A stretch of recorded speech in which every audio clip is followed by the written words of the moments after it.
Hello and welcome to my weekly vlog, Debra Keirce Art Journey. I'd like to talk to you today about toning. I've been asked why it is sometimes I tone my panels that I paint on and why sometimes I don't. If you don't know what toning is, it's when you apply a color in the Flemish painting technique. They call it imprimatura, the first painting layer. You apply a color, usually a scale, number 5 on the value scale, so a mid-value color. This is a Raymar panel that I bought that is pre-toned. You can buy canvas that's pre-toned. I paint on panels, so you can use umber colors. I've seen people that use and sometimes I do this, if you want to paint primarily a landscape, for instance, it's mostly green. You might choose red, a bright red, as your complementary color in the background, and that as your toning color, and that kind of gives everything some oomph.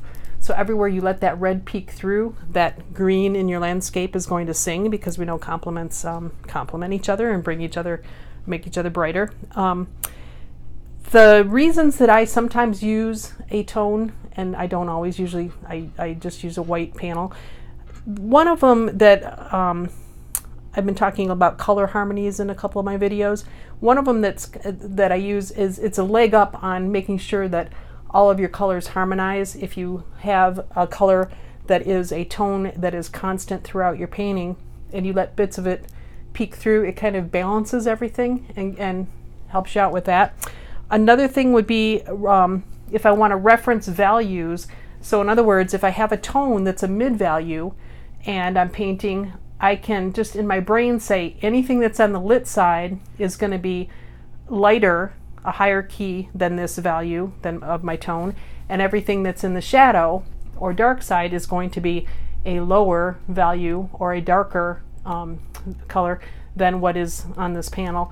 And that kind of helps me organize my thoughts sometimes, especially if I've got difficult color and value transitions. Sometimes, and this is a common mistake, you will mistake a color transfer or turning a form with color for a turning a form with value. So in other words, if I have a color that's going from a really warm to a really cool, it might be intuitive to make that go from a lighter value to a darker value, when really all I need to do is change the color. And a black mirror helps with that, discerning that difference.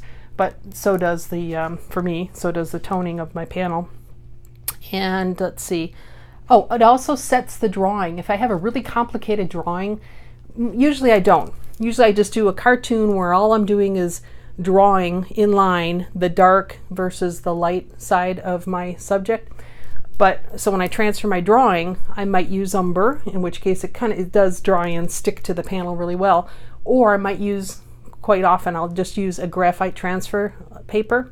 And when I do that, if it's very complicated, if I have a lot of transitions in there that I don't want to lose, then laying down your imprimatura or your toning layer of paint actually sets that drawing in place. And you can use acrylic.